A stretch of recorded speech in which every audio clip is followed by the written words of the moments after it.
नमस्ते. मैत्रीबोधच्या ह्या परिवर्तनाच्या शाळेत आपल्या सगळ्यांचं स्वागत आहे.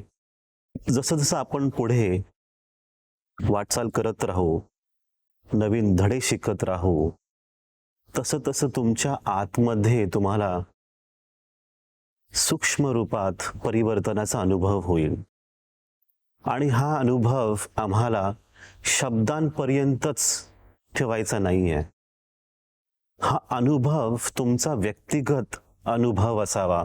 हे सत्य तुमचे स्वतःचे सत्य असावे.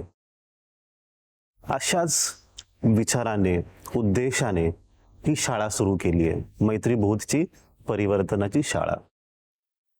हे आध्यात्मिक सत्य अनुभव करण्यासाठी तुम्ही पुस्तकं वाचू शकता, ध्यान करू शकता, जप करू शकता, पठन करू शकता, प्रवचन ऐकू शकता, खूप काही करू शकता.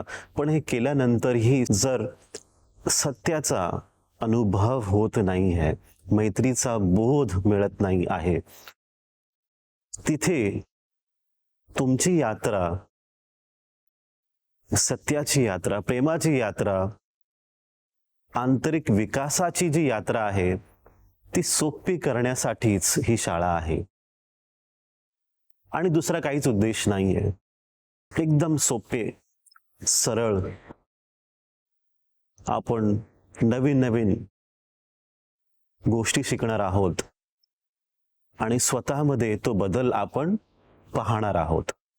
आंतरिक सुद्धा आणि बाहेरील जगात सुद्धा, दोन्ही स्तरावरती तुम्हाला हे अनुभव बघायला मिळतील. तुम्ही खूप काही करत असाल, पण ह्या गोष्टी ज्या मी सांगत आहोत, तुम्ही टप्प्याटप्प्याने जरी फॉलो करत राहिलात, तुम्ही चालत राहिलात आमच्या बरोबर, तुम्हाला ऑटोमॅटिक आपोआपच अनुभव स्वतःच्या जीवनात बघायला मिळतील. आणि सरळ क्रिया आहेत, एकदम सोप्या आहेत. आणि ही विकासाची वाटचाल आहे, परिवर्तनाची वाटचाल आहे. ह्याच्यात सगळ्यात महत्वाचा जो भाग आहे, तो भाग आहे तुमच्या आंतरिक जगातील जो पाया आहे, त्या पायाला मजबूत करणे. कारण कितीही मोठी बिल्डिंग असेल, इमारत असेल, जर पायाच कमकुवत असेल, ती बिल्डिंग कधीही पडू शकते. तो आपल्याला आतमधून स्वतःलाच शक्तिशाली बनवायचे, सक्षम बनवायचं आहे. आणि त्याच्यासाठीच आपल्याला एक मजबूत पाया बनवायचा आहे. आणि हाच मजबूत पाया करण्यासाठी आपला आजचा एक धडा आहे, नवीन शिकवण आहे. आणि याच्यामध्ये नवीन शिकवण काय आहे, तर ज्याची सगळ्यात गरज सगळ्यांनाच आहे, तर ती आहे स्वतःवरती विश्वास ठेवणे. आणि विश्वास काय सांगतो? विश्वास हे सांगतो की हो, मी करू शकतो.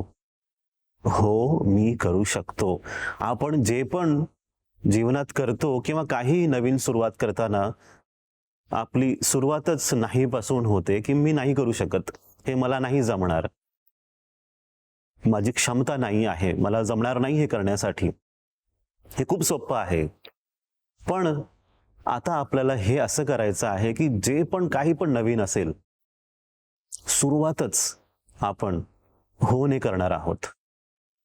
तो जो नकारात्मक स्वर आहे त्याला आपल्याला बदलायचा आहे सकारात्मक स्वरामध्ये.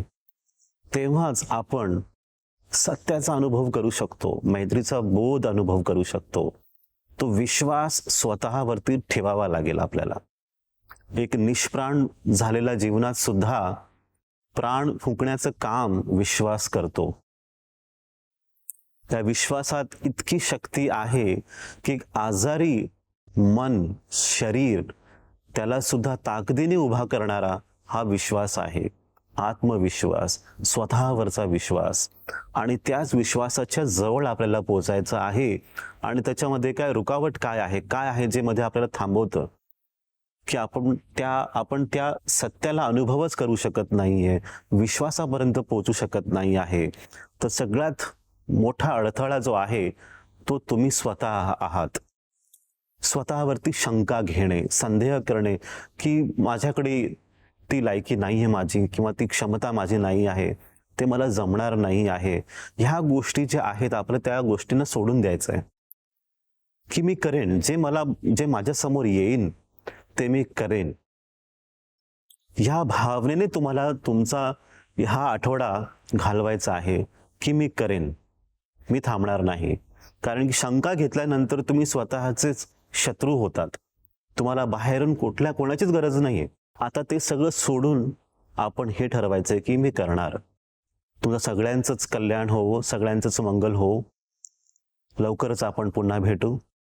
नमस्ते.